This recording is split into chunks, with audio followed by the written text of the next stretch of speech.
I appreciate the opportunity to introduce my wife. Just under 2 years ago, she helped me graduate from zero-gamy into monogamy. And neither one of us are really a fan of polygamy, so I don't think that's anywhere on the horizon. I tease her a little, saying that she married into polygamy just because of the world that she was entering that I had been living for several years. Laura has a master's degree in professional writing, and since we've been married, she has been incredible in her thirst for knowledge, not only about polygamy, but about all of the issues that will sometimes lead people out of the church. She's currently an editor for an anthology that has 17 chapters from 15 authors dealing with all of the difficult topics. And it's going through review. It's published by Religious Study Centers and hopefully co-imprinted with Deseret Book. So her understanding goes beyond just plural marriage. But she and I also co-authored a book that you can purchase here, which is directed at Latter-day Saints and just gives an overview, hits all the controversies, and lets people understand and get their head around this topic. And she really did most of the writing of that, at least the final version. So she's very much familiar. She's also done some research on her own, and we're going to get an introduction to that here in her paper. She wrote the paper, and I learned several things when she finally asked me to look it over and maybe give a few suggestions. So to me, she's an amazing scholar in her own right who has really come up to speed very quickly. And I love her, and I'm grateful for her, and I'm sure she's going to do a great job. Thanks.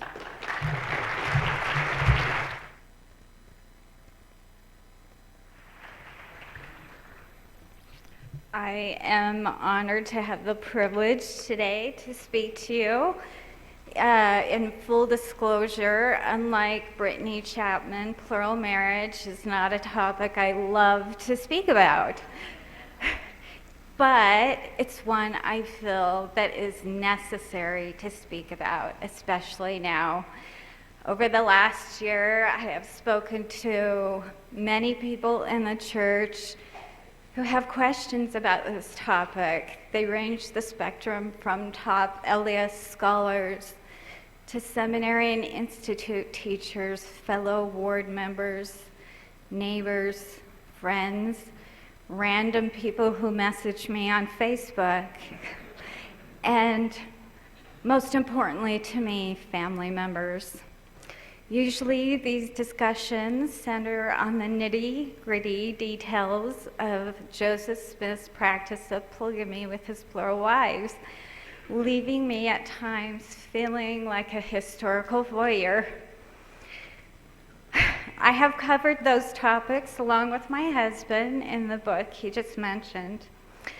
So today I'm going to address the topic from a little bit different angle and kind of give a broad spectrum view of the issue and how members see it in the church this day. On October 22nd, 2014, the past practice of polygamy by members of the Church of Jesus Christ of Latter-day Saints made for colorful headlines in national media outlets for the third time in less than a decade. This time, the frenzy centered on the release of 2 essays written in conjunction with the Gospel Topics Project. Elder Snow, the church historian, explained the intent of this initiative. There is so much out there on the internet that we felt we owed our members a safe place where they could go to get reliable, faith-promoting information that was true about some of these more difficult aspects of our history. 10 months after the release of these essays, the national press has quieted, perhaps losing interest after exhausting the mileage obtained from sensational sound bites. Among many in the Latter-day Saint community, however, the topic is proving to have a much longer shelf life as some members wrestle with deep concerns and an inability to embrace and understand the church's relationship with polygamy. Instead of acting as much-needed salve, the essays may have reopened a deep wound prevented from festering only by the thinnest of scabs, denial and neglect.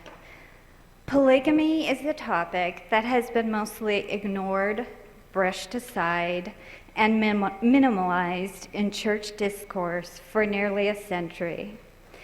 With the release of the essays, long existing concerns about the practice of polygamy in the early church and its enduring legacy have been pulled off the proverbial shelf, and some members are re-examining their significance.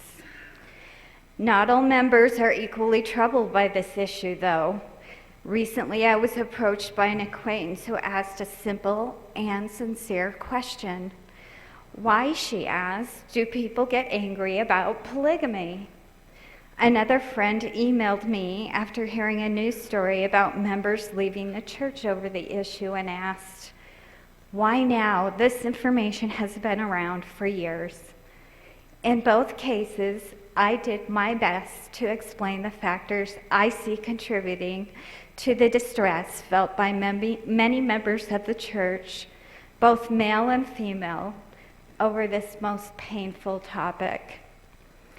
I don't remember when I first learned that Joseph Smith practiced polygamy, but my knowledge of it expanded uncomfortably after reading Brian Hales' overly comprehensive 1,500-page treatise on the topic. What I learned on those pages was informative, but also at times discomforting, disappointing, and even shocking. There were clandestine marriages, pretend husbands, young brides, already married brides, altogether too many brides, Abrahamic-like tests, and surprising interactions between Joseph, Emma, and his plural wives, coupled with a doctrine that I struggled to understand. As I grieved the loss of the prophet Joseph I thought I had known, I embarked on a quest to not only answer lingering questions, but also attempt to develop sympathy and respect for the characters in a drama played out nearly 175 years ago. Perhaps as I share a few things I've learned, you too will be able to gain better understanding and maybe even feel a little more empathy for those early saints who practiced the principle and for those who anguish over it today. It is plausible that the prophet married up to 36 women. Descriptions of these marriages have been the subject of dozens of books, scores of scholarly articles, and more than one master's thesis. The most popular theory promoted for this string of marriages is a zest for unfettered sexual conquest. But that doesn't hold up under careful scrutiny any more than another popular theory that Joseph only acted because of repeated prodding from an increasingly frustrated angel. Discarding completely the merits of either of these opposing theories might lead to error. What I propose is probably something in between. While doing research for his landmark article, Plural Marriage, published in 1887, independent historian Andrew Jensen interviewed Eliza Snow, who wrote the name Fanny Alger on a list of Joseph's plural wives. Fanny is widely considered to have been Joseph's first plural wife. Of this union, Benjamin F. Johnson, one of Joseph's good friends, wrote, "It was whispered among the residents of Kirtland that Joseph loved Fanny." The thought that Joseph Smith, the prophet of the Restoration, would love any other woman but his legal wife Emma may be uncomfortable to think about. but it is likely he did. Lucy Walker, another of Joseph's plural wives, said on one occasion that Joseph told her men did not take polygamous wives because they loved them or fancied them or because they were voluptuous, but because it was a command of God. Another time he mentioned that Joseph often referred to the feelings that should exist between husband and wives, that they, his wives, should be his bosom companions, the nearest and dearest objects on earth in every sense of the word. Though plural marriages may not have been initiated for carnal reasons, after the nuptials, there was every expectation a plural marriage for a time in eternity would eventually contain the same elements of affection as that of a monogamous marriage. For some, it might be more comforting to see Joseph marrying mostly widows and spinsters, or stepping up to the plate because of a supposed shortage of marriageable males in Nauvoo. But that is not what happened. The creative marital dynamics Joseph engaged in, left unexplained, appear odd to most, even with favorable historical gap filling. While eternity-only sealings to civilly married women with non-member husbands may be more understandable, similar sealings to women with active husbands may always defy explanation. In addition, time and eternity unions to 5 women of prime marrying age who had come to live with the Smith family in the mansion has caused some to cry foul, despite the lack of any accusations of coercion from the women. And the prophet instructing trusted associates such as Joseph Kingsbury that a man had the privilege of having more than one wife if he was considered worthy, somehow does not make one feel better about the 35 wives. Though we know Joseph was not infallible, we may naively expect him to always have behaved with wisdom beyond his years, knowledge beyond his education, and social enlightenment beyond his time, lofty accomplishments even for a prophet. Regarding one plural marriage, though, further context may quiet an often repeated criticism. Joseph married Helen Mar Kimball, his youngest bride, several months before her 15th birthday, which means she was 14. One morning in May of 1843, Helen's father, Heber C. Kimball, who was preparing to leave for a mission to the east, casually asked Helen if she would believe him if he told her that it was right for married men to take other wives. Helen's first impulse was anger, as she thought her father was testing her virtue. She replied emphatically, "No, I wouldn't." Her reaction seemed to please her father, but then he started talking seriously and explained to her the principle of plural marriage and why it was again to be established upon the earth. But he did not tell her then that anyone had yet practiced it, but left her to reflect upon it for the next 24 hours. In her writings, Helen shared some of the thoughts she had that night. Mostly they centered on her repugnancy for the doctrine in contrast to her belief that her father loved her too well to teach her anything that was not strictly pure, virtuous, and exalting in its tendencies. The next day she was taught the principle by the prophet and was sealed to him for time and eternity. Helen mentioned that the sole reason she accepted the marriage proposal was because of her father's teachings, who loved the prophet and wished to bind his family to Joseph's for eternity.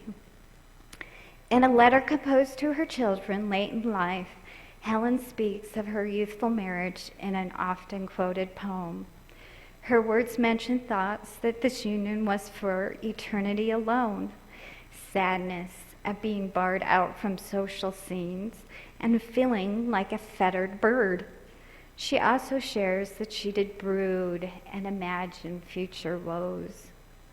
Less frequently quoted is the line in the middle of the poem where she speaks to the young Helen and gives her counsel. But couldst thou see the future and view that glorious crown awaiting her in heaven, you would not weep nor mourn. Those don't sound like the words of a mature woman crying victimhood, but rather those of one documenting spiritual growth over time. In February 1846, following the prophet's death, Helen was sealed for time to Horace Whitney in the Nauvoo Temple. After the death of her second child in as many years, Helen fell into a deep depression, lamenting she hated polygamy because of the trials she had seen her mother go through. Helen had been sealed to Joseph Smith in 1843, but there is no evidence that the marriage was consummated, though it could have been, as it had been performed with her agreement and the permission of her parents. Her sealing to Joseph Smith appears to have been more similar to a betrothal than a marriage. In time, Helen would gain a testimony of the principle and not only give 2 plural wives to her husband Horace, but also write much in defense of polygamy and the prophet Joseph Smith's teachings on the topic. She respected and loved her father and didn't resent the things he taught or asked of her. While we may not understand Heber's desire to bind his family to Joseph's through the marriage of his young daughter, let's be careful not to exaggerate this episode into something it was not. Helen was not underage according to legal codes or social mores, and brokering of marriages in the 19th century was not that unusual. Joseph Smith's practice of polygamy has not been the sole object of enhanced scrutiny and discussion. Section 132 of the Doctrine and Covenants, which discusses plural marriage, has some people questioning its validity and value as scripture. Though it has the unique distinction of being the only modern-day revelation to appear in 2 books of canonized scripture simultaneously, I wouldn't be surprised if the majority of members didn't linger there long until recently. Several factors could contribute to its lack of appeal. First, it is a confusing revelation. Extracting exact meaning from some passages is impossible, and getting even close requires a large amount of historical context. President Brigham Young explained why some scripture, like this one, may be particularly difficult to comprehend. When revelations are given through an individual appointed to receive them, they are given to the understandings of the people.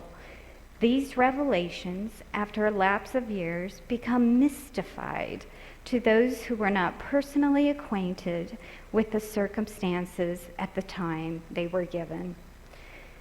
The revelation, now known as D&C 132, was recorded for the benefit of Emma Smith.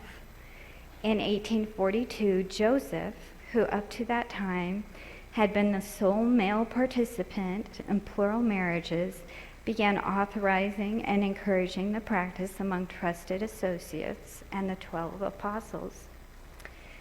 Counterintuitively, his confidants did not include members of the First Presidency, his brother Hiram, or his legal wife Emma. Somehow, the secret was kept despite rumors. It is hard to imagine Emma so upset by the Fanny Alger incident in Kirtland, not having at least a suspicion. But the human mind is an interesting thing. It is often loath to follow the breadcrumbs when it is not capable of accepting where they may lead. We don't know when Joseph told Emma about his plural wives. He may have done it in stages, first introducing the concept of eternity-only sealings, and later revealing sealings that included marriage for time and eternity. By May of 1843, Emma was, at least temporarily, on board with the prospect, participating in the unions of the Partridge and Lawrence sisters to Joseph. Soon thereafter, she changed her mind, and what ensued was the most difficult period in Joseph and Emma's marriage, with divorce, after having passed through so much together, becoming a serious possibility. William Clayton recounted that he wrote the revelation on celestial marriage given through the prophet Joseph on the 12th day of July, 1843. When the revelation was written, there was no one present except the prophet Joseph, his brother Hiram, and myself. It took some 3 hours to write it. Joseph dictated sentence by sentence. After the whole was written, Joseph requested me to read it slowly and carefully, which I did, and then he pronounced it correct. From William Clayton's journal, we learned what happened next. After it was wrote, Presidents Joseph and Hiram presented it and read it to Emma, who said she did not believe a word of it and appeared very rebellious. Joseph told me to deed all the unencumbered lots to Emma and the children. He appears much troubled about Emma. This was not the first revelation that was directed at Emma. Section 25 of the Doctrine and Covenants was dictated in July 1830. Emma treasured this first revelation, which instructed her to compile a hymnal and refer to her as an elect lady. The words of this revelation are loving, affirming, and gentle in their reproving. If Emma was expecting something similar from the second revelation, she was most surely disappointed. The tone of the two starkly contrast each other. A comparison of verses from both sections, which impart essentially the same meaning but in diverse manners, vividly illustrates the differences. In section 25:15, Emma is reminded, "Keep my commandments continually, and a crown of righteousness thou shalt receive. And except thou do this, where I am, you cannot come." In section 132:54, the Lord warns, "But if she," meaning Emma, "will not abide this commandment," plural marriage, "she shall be destroyed, saith the Lord, for I am the Lord thy God, and will destroy her if she abide not in my law." Of the canonized scripture revealed through Joseph, section 132 is singular for its harsh tone and frequent use of the word destroy. In section 19:7, the Lord reveals that the term eternal damnation, which the term destroy could plausibly equate to in the context of its usage in section 132, may be used so that it might work upon the hearts of the children of men. This could account for the abundant use of the word in the Revelation. Joseph preached that he had been commanded of God to practice polygamy, and Emma was rebelling and impeding his ability to comply with that commandment. It is also conceivable there were additional factors that affected the framing of the revelation as it currently reads. Elder Orson Pratt, who lived with the Smiths for a period of time, described the manner in which the prophet received revelations. Joseph received the ideas from God, but clothed those ideas with such words that came to his mind. Authors at the Joseph Smith Papers further elaborated on the process of receiving and recording revelations. Joseph Smith and his followers considered his revelations to be true in the sense that they communicated the mind and will of God, not infallible in an idealized sense of literary flawlessness. The revelations were not God's diction, dialect, or native language, historian Richard Bushman has written. They were couched in language suitable to Joseph's time, Smith and others appointed by Revelation edited the Revelations based on the same assumption that informed their original receipt, namely that although Smith represented the voice of God condescending to speak to him, he was limited by a crooked, broken, scattered, and imperfect language. Wilford Woodruff once wrote of Joseph that he was full of revelation, which he defined as the inspiration of the Holy Ghost to man. In the early days of the church, the revelations were written down and circulated among the members. Because of the inaccuracies that inevitably were introduced into copies, members voted to print the revelations and make them available for distribution. Orson Pratt described the compilation process. Joseph the prophet, in selecting the revelations from the manuscripts and arranging them for publication, did not arrange them according to the order of the date in which they were given. Either did he think it necessary to publish them all in the book of Doctrine and Covenants, but left them to be published more fully in his history. Hence, paragraphs taken from the revelations of a later date are, in a few instances, incorporated with those of an earlier date. Indeed, at the time of compilation, the prophet was inspired in several instances to write additional sentences and paragraphs to the earlier revelations. In this manner, the Lord truly did give, line upon line, here a little and there a little. Section 132 never went through this process because the prophet was killed on June 27, 1844, and it was not added to the Doctrine and Covenants until 1876. Even in 1878, there was some controversy about the revelation and its language. Elder Joseph F. Smith remarked in a conference that year, when the revelation was written in 1843, it was for a special purpose by the request of the patriarch Hiram Smith, and was not then designed to go forth to the church or to the world. It is most probable that had it been written with a view to its going out as a doctrine of the church, it would have been presented in a somewhat different form. There are personalities, Emma Smith specifically, contained in a part of it which are not relevant to the principle itself, but rather to the circumstances which necessitated its being written at the time.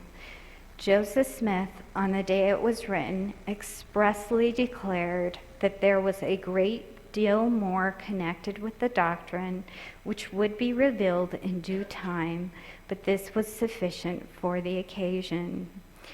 The decision to include the revelation in the Doctrine and Covenants without further clarification and editing has rendered some verses mystified, leading to much debate about their meaning. Several questionable interpretations have gained traction. For example, some mistakenly assume that plural marriage is commanded to the general membership of the church in this section. In its 66 verses, there is discussion of Abraham and other patriarchs righteously participating in plural marriage when commanded, that Joseph was authorized to permit its divinely sanctioned practice, and that if the holder of the sealing keys, in this case Joseph, taught his wife the principle, then she, in this case Emma, was obliged to accept plural marriage or be destroyed. No other group is mentioned specifically. Others have asserted that the revelation is meant as a rule book for the practice of polygamy. Verses 61 through 62 are particularly singled out in this discussion. They state, in part, and again, as pertaining to the law of the priesthood, plural marriage, if any man espouse a virgin and desire to espouse another, and his first give her consent, and if he espouse the second, and they are virgins, and have vowed to no other man, then is he justified. He cannot commit adultery, for they are given unto him. For he cannot commit adultery, that belong with him and to no one else. And if he have 10 virgins given unto him by this law, he cannot commit adultery, for they belong to him, and they are given unto him, therefore is he justified. Some contend this verse specifies that a man must have the permission of the first wife to marry another, and that that woman must be a virgin. The principle of Occam's razor, which states that the simplest explanation is usually correct, may be helpful in evaluating this argument. If verse 61 contains the requirements for all plural marriages, Joseph would have dictated a revelation that went counter to his own behavior and those of other Nauvoo polygamists. Heber C. Kimball, most probably the second sanctioned polygamist in Nauvoo, took Sarah Noon as his first plural wife in the spring of 1842. Sarah's husband had deserted her and returned to England, leaving her and her children penniless. At Joseph's encouragement, Heber married Sarah, a non-virgin, without his legal wife's knowledge. This would clearly be in violation of the supposed rule. Another interpretation of the references to virgins and the first wife's consent, which has the added benefit of comporting with history, is that this may have been a reference to Joseph's marriages to Emily and Eliza Partridge. After Emma had placed her hands in Joseph's, she almost immediately regretted the decision and began pestering them into divorcing Joseph and marrying other women. References to marrying up to 10 virgins could have been included to address the number of wives Joseph had married and Emma's desire to reduce that number. It reflects his teachings to early polygamists as captured by William Clayton. It is your privilege to have all the wives you want. Another criticism of these verses is that they reference virgins being given unto men. One young woman mentioned that the phrase gave her cognitive dissonance because on the one hand she was told she was a daughter of her heavenly Father who loves her, and on the other she reads in this section that she can be given to another. It made her feel like chattel. This is definitely an overly literal reading.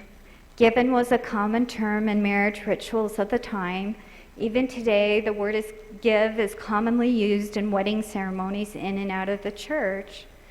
But that is only part of the story. In a recent address before the Mormon Historical Association, Laurel Thatcher Ulrich noted that women were indeed considered chattel or property, if you will, in the 19th century, both legally and socially, and marriage was considered to be for life, making divorce an undertaking of the rich or of those with connections. If anything, Joseph Smith was sympathetic to the cause of women caught in unhappy marital relationships. According to Ulrich, about 20% of plural wives in Nauvoo before Joseph Smith's death were legally married to other men. Their splits were either consensual or the wives left through full divorces or desertions, sometimes by the husband. Joseph began marrying couples in an anachronistic, idolized notion, both spiritual and sentimental. In Ulrich's estimation, relationships are too important not to marry where there is affection. You don't want to be bound for eternity with someone you can't get along with. In no case are we led to believe that a woman was married against her will to Joseph. In fact, many of the women who married Joseph left testimonies of their personal struggle to first accept the concept of plural marriage and then to accept Joseph's proposal. If the virgins or non-virgins were given in marriage, it was because they chose to give themselves. And as you would expect, not all virgins chose this option.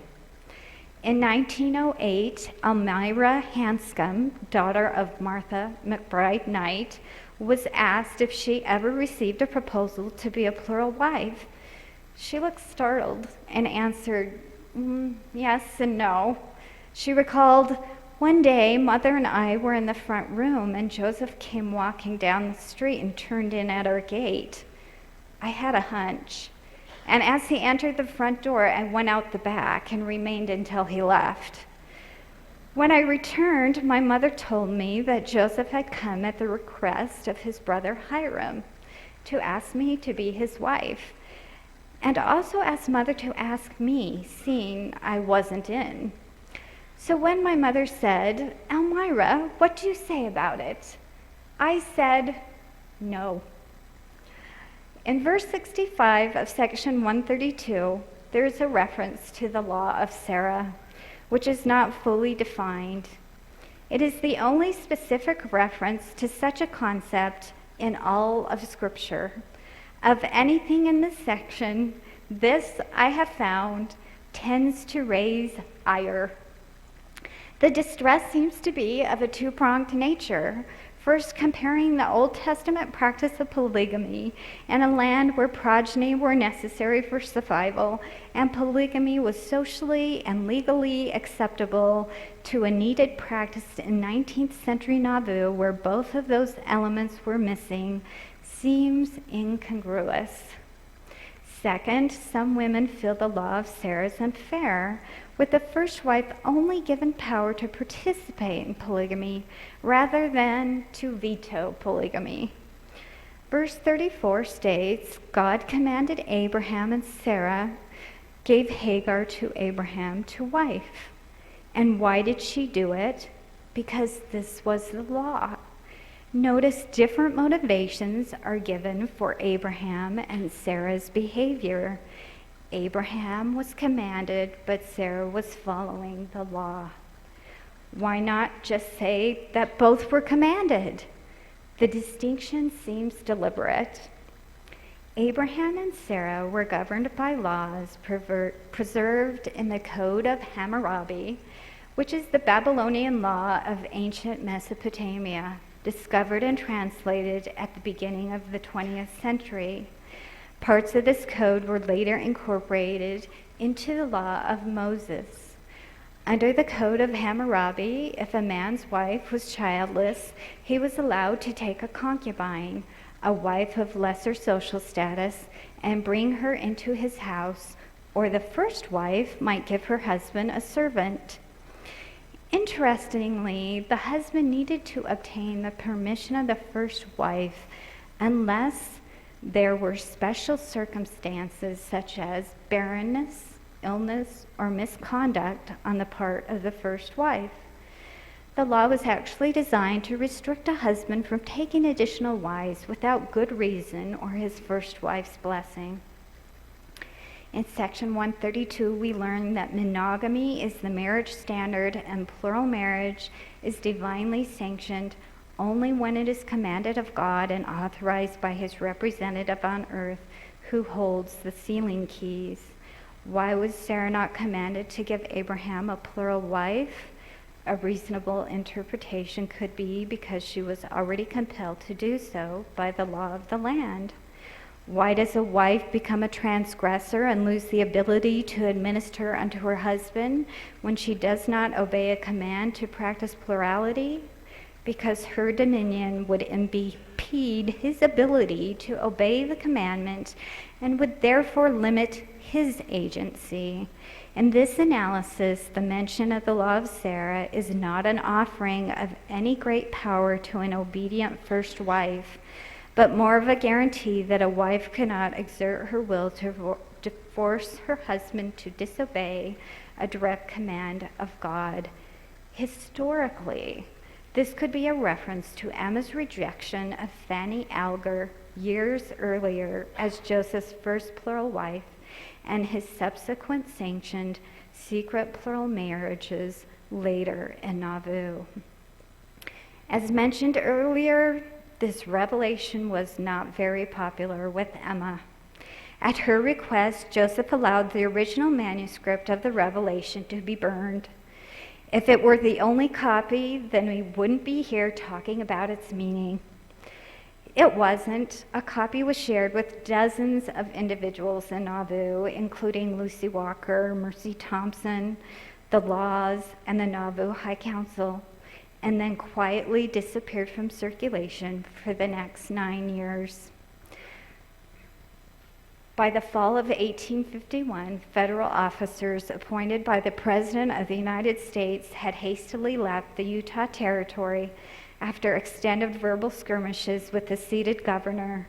Their reports of the practice of polygamy, especially by Brigham Young, were published around the country, and one LDS missionary in particular felt the need to respond not only by publishing an affirmation on the purported size of Governor Young's family, but also by promoting the practice of plural marriage as a moral band-aid to a false Christianity. Parley Pratt, ever zealous, concluded his publication by proclaiming, "The law of God from Zion in the top of the mountains, when taught to the nations, will provide the means for every female to answer the end of their creation, to be protected in honor and virtue, and to become a happy wife and mother, so far as they are capacitated and inclined." With that, he tacitly acknowledged the worst kept secret in the Utah Territory. Whether it was in response to this article or simply a matter of convenience, the decision was made to present plural marriage to the general membership of the church in conjunction with the next conference. On August 21, 1852, a notice appeared in the Deseret News that read, "Special Conference of the Elders of Israel to commence Saturday, 28 August, 10 a.m. at the Tabernacle. All elders within reach, read and attend." A week later, President Heber C. Kimball announced the business of the conference to nearly 2,000 men in attendance. "We have come together today, according to previous appointment, to hold a special conference to transact business a month earlier than usual, inasmuch as there are elders to be selected to go to the nations of the earth, and they want an earlier start than formerly." Before adjourning for the day, over 100 men had been called to missions to such diverse locations as China, Ireland, New Orleans, and the Sandwich Islands. When the conference commenced the next day, Elder Orson Pratt timidly began the meeting with these words: "It is quite unexpected to me, brethren and sisters, to be called upon you to address you this forenoon, and still more so to address you upon the principle which has been named, namely a plurality of wives. It is rather new ground for me. That is, I have not been in the habit of publicly speaking upon this subject. We shall have to break new ground.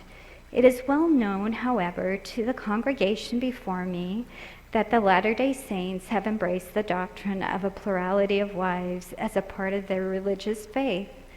It is not, as many have supposed, a doctrine embraced by them to gratify their carnal lusts and feelings of man. That is not the object of the doctrine. We shall endeavor to set forth before this enlightened assembly some of the causes why the Almighty has revealed such a doctrine, and why it is considered a part and portion of our religious faith." He then continued with what turned out to be a prediction of a battle that would play out over the greater part of the remainder of that century and into the next. "And I believe that the government of the United States will not try us for treason for believing and practicing our religious notions and ideas. The Constitution gives the privilege to all the inhabitants of this country of the free exercise of their religious notions and the freedom of their faith and the practice of it. Then, if it can be proven that the Latter-day Saints have actually embraced the doctrine of a plurality of wives, it is constitutional." In explaining the doctrine to the congregation, he started by recounting the first eternal marriage, that of Adam and Eve in the Garden of Eden. They were immortal beings, therefore their marriage was eternal. In the final dispensation of time, all things needed to be restored. Thus, eternal marriage needed to be restored because that ordinance had been lost. Here was offered some much needed clarification on what essential ordinance needed to be restored as part of the restitution of all things. In Acts 3:21, we are taught the Savior will not be received in heaven until the times of restitution of all things, which God hath spoken by the mouth of his holy prophets since the world began. Of course, all things didn't need to be restored, as we have not adopted the law of Moses, which was fulfilled with the atonement of Christ. The essential covenants and ordinances of the gospel are what needed to be brought back. The first of these to be restored was baptism through the Aaronic priesthood, which occurred on May 15, 1829.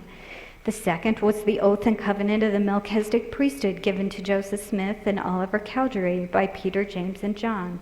Shortly thereafter, no additional authorities with their associated ordinances or covenances were restored until the Kirtland Temple was dedicated on April 3, 1836.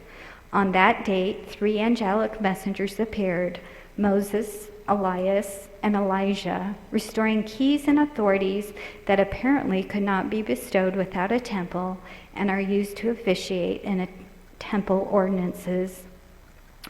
While the keys restored by John the Baptist and Peter, James, and John allowed for the establishment of an early church organization, the keys restored in the Kirtland Temple authorize the sealing of families that will continue after death in the celestial kingdom.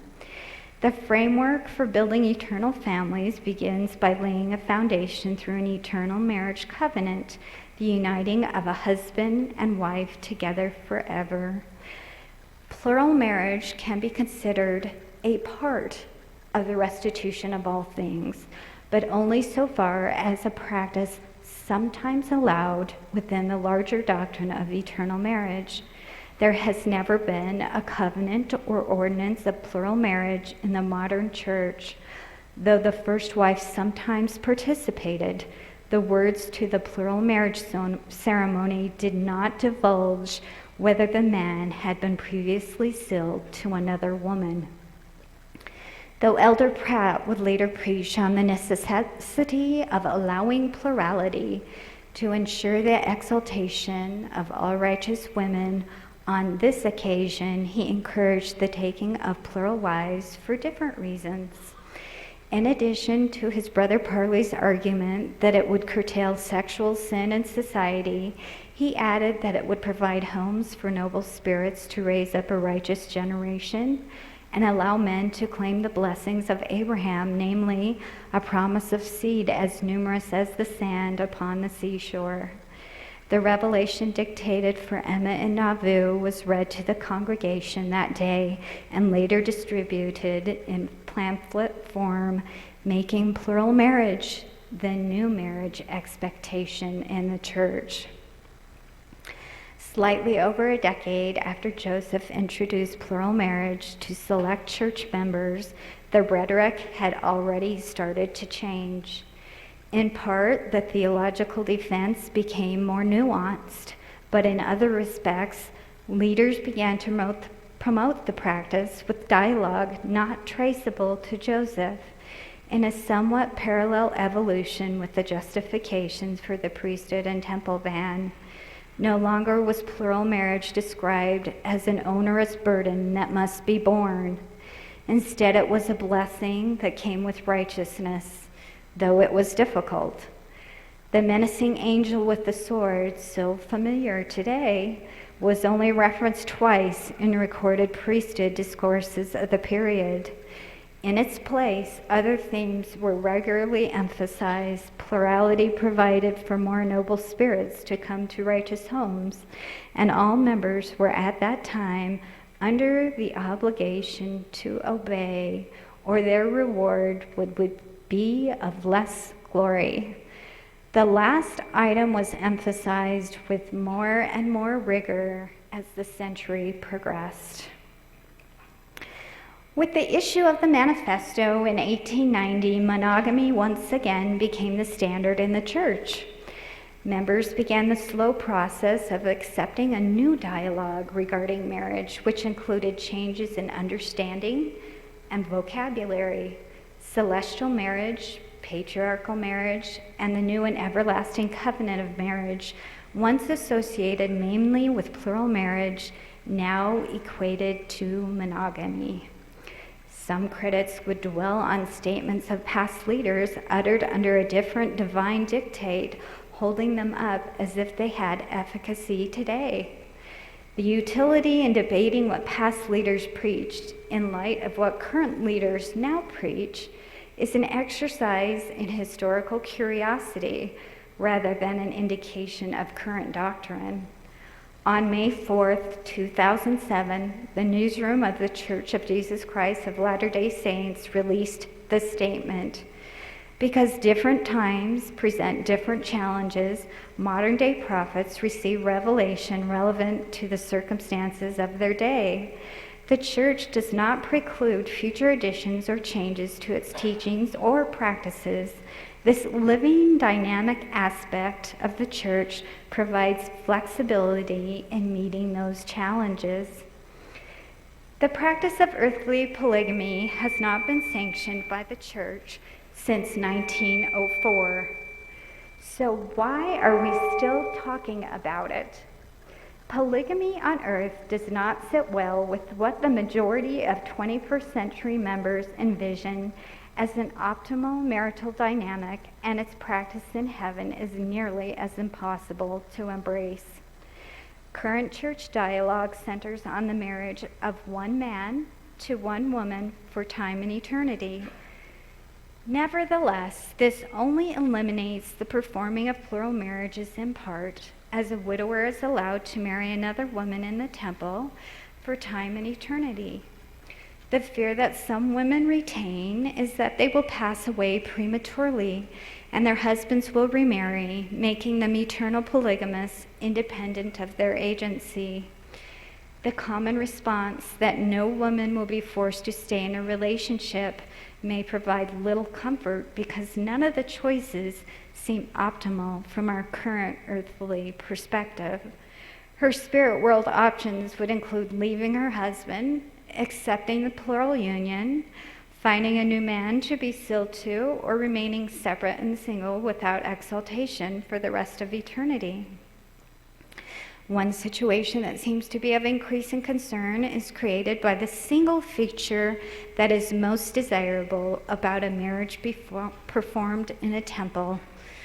Eternal marriage is eternal. Elder Nelson has emphasized that celestial marriage is a pivotal part of preparation for eternal life. It requires one to be married to the right person in the right place by the right authority and to obey that sacred covenant faithfully. This task is not as easy as it sounds. Even in conservative Victorian America, Brigham Young recognized the difficulty in finding a companion for eternity. He once gave this enlightened advice: "When your daughters have grown up and wish to marry, let them have their choice in a husband, if they know what their choice is. But if they should happen only to guess at it and marry the wrong man, why, let them try again. And if they do not get it the right place the second time, let them try again. That is the way I shall do with my daughters, and it is the way I have already done. Take this or that man if you want them, my girls. I give you good counsel about it. Nevertheless, you shall have your own agency in the matter, even as I want mine." When a couple is married in the temple, at least in the United States, they receive a marriage certificate that indicates they were joined in the holy bond of matrimony for time and eternity. The Church considers that bond valid even if a legal divorce ensues. In the case of a couple who divorces legally, then remarries again, their temple ceremony does not need to be repeated. Should a couple divorce legally and a woman desire to marry another man in the temple, a cancellation of the sealing needs to be obtained first to avoid polyandry. The marriage bond is considered intact. without the cancellation. If a divorced man desires to marry in the temple, he needs to receive clearance to marry another in the temple. After receiving that clearance, he is free to be married for time and eternity to another woman, with the marriage for time and eternity to two living women remaining intact until such time as a sealing cancellation is granted. Obtaining that sealing cancellation is a long and invasive process. In fact, now that the church has computerized the cancellation application process, the choices offered for reason for request do not even include the possibility that a man may want to cancel a sealing to a legally divorced wife simply due to the reasons the divorce occurred in the first place. Some members find this theologically problematic.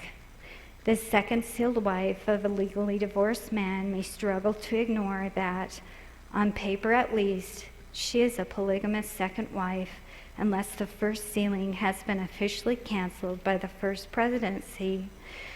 Assurances that all will work out in the end seem to be the only comfort that are now being given. While acknowledging that these sealings are solemn and are designed to be eternal, and divorce is undesirable for many reasons, perhaps someday this type of ceremonial polygamy will be more easily addressed than at present. So why is there so much recent outcry about polygamy? One reason could be that the details of Joseph Smith's plural marriages are new to many, peculiar, and readily available on the internet with varying degrees of accuracy. Finding this information outside of traditional channels has left some members thinking they have been betrayed or were taught a false narrative. Many grieve at the loss of perceptions held dear. Passing through the grieving process can lead to greater understanding or hopelessness, with the person feeling they are in the midst of a crisis that needs immediate resolution. Richard Bushman cautioned against panicking. He noted, "We are in a period of transition with regard to our history. The narrative is in the process of reconstruction. Right now, that means there is the standard, comforting story, and then a series of controversies. In time, I think this problem will go away. All the controversial questions will be absorbed into the standard narrative, and we won't have a sense of two tracks. There are already lots of surprising things in the standard narrative. We will simply flesh that out." Such patience, like Dr. Bushman advocates, may not be an easy sell to a Google generation accustomed to answers at a click of the mouse. But it might go over better if peppered with affirmation, support, empathy, and importantly, more accurate information. Increased engagement of the church membership in discussing our collective history and theology can be a good thing as we go through these growing pains together. If members feel safety in sharing concerns as they progress through the initial shock, fear, and panic of learning information that challenges their belief, they will better weather the nadir if there is a faithful member holding their hand in empathy. Encouragement, validation, and direction will provide needed support as they grieve. If members don't find this care within their congregations and families, they may feel their only option is to turn to other communities for support. Better information will help inoculate members, reducing additional distress. The essays on polygamy are a good step in that direction, but the church's efforts to inform have not stopped there. The Gospel Topics essays have been incorporated into Institute curriculum, and the Church History Department continues to add new information to such websites as the Joseph Smith Papers and 9 other associated websites that provide context to church history. For this wound to fully heal, though, More must be done by rank and file members in spreading the information, creating a safe environment for family members, friends, and ward members to explore, and showing empathy. In this way, we can all work toward a better understanding of Joseph Smith's polygamy. History is in the past, but the future is what we make of it.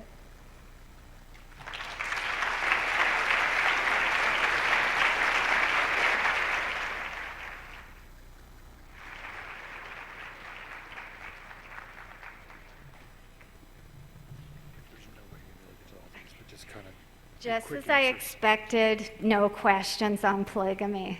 Happens every time. Just answer as you want.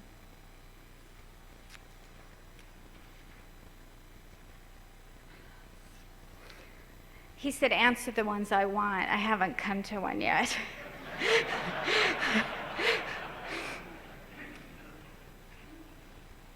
With many more adult females than males in the church today, would plural marriage be a viable solution? Gratefully, I am not the key holder, so I don't need to contemplate that question.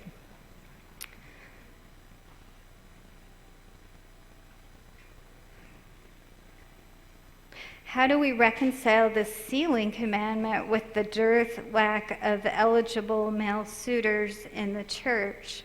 I think that's, if we look at what we're doing in the temple, sealing past people who didn't have the opportunity to have the gospel, the same type of thing we've been told and taught will happen in the millennium. So that's how I would reconcile it.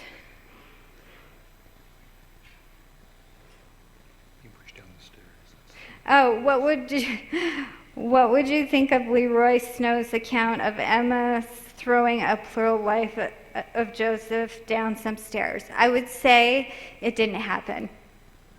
And actually in our book, we cover that in 2 pages. Leroy Snow's account is fourth hand. And actually, if you look at pictures of the homestead where Liza Snow was the plural wife who was supposedly thrown down the stairs.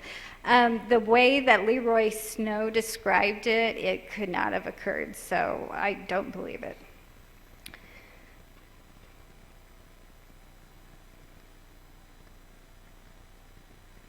That doesn't have to do with plural marriage.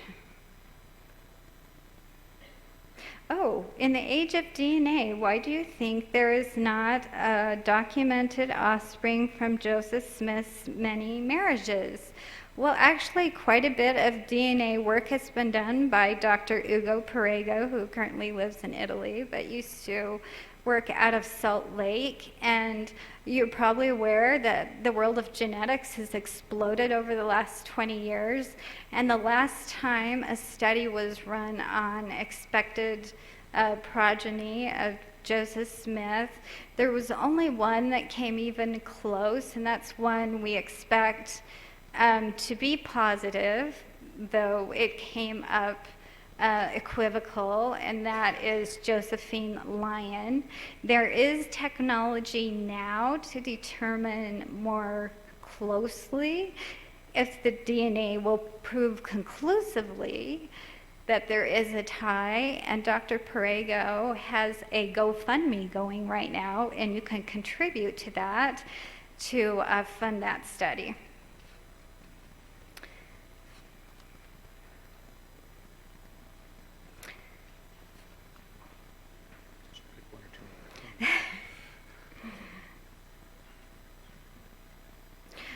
What reasons do we have for thinking Joseph and Helen's marriage was not consummated? Well, we have no reason to believe, I've read everything written by Helen herself on the topic, that they were actually alone together. I think her statement that she hated polygamy because of her mother's suffering is very telling. Helen did not testify in the Temple Lot case. For those of you who don't know what that is, it was in 1892. They were trying to prove that polygamy started with Joseph Smith, and so that the Utah church was the legitimate church rather than the reorganized church. So several of Joseph Smith's plural wives were still alive at the time and were called to testify, 3 in particular. And they lived, some of them quite far away. One was in Logan. Helen lived a few blocks away, and she was not called to testify. And you would think, if it had been consummated, that it would be easier for her to testify. So that is probably another clue that we have that it wasn't consummated. Plus, in Utah,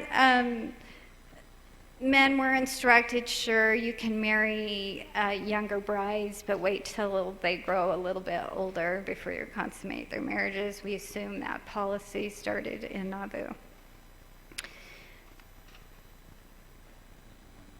Oh, this is so difficult, losing sons and grandkids over it.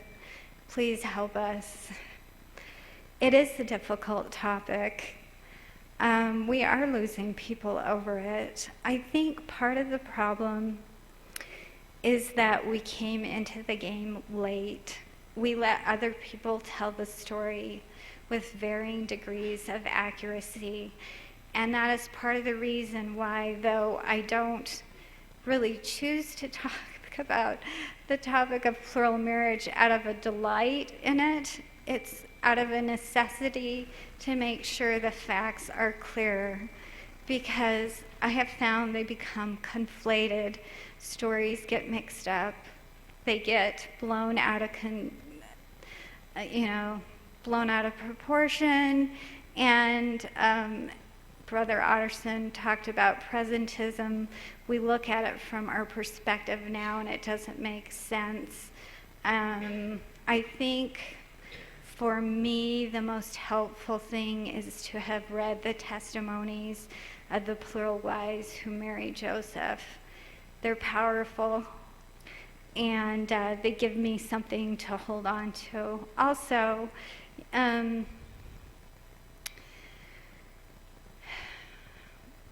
Brother Bushman, I quoted him earlier, said how important it is to base our testimony on Christ.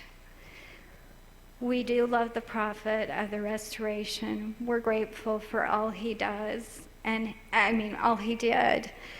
But also, he wasn't a perfect man. He never said he was a perfect man. We may have done things differently, and we just need to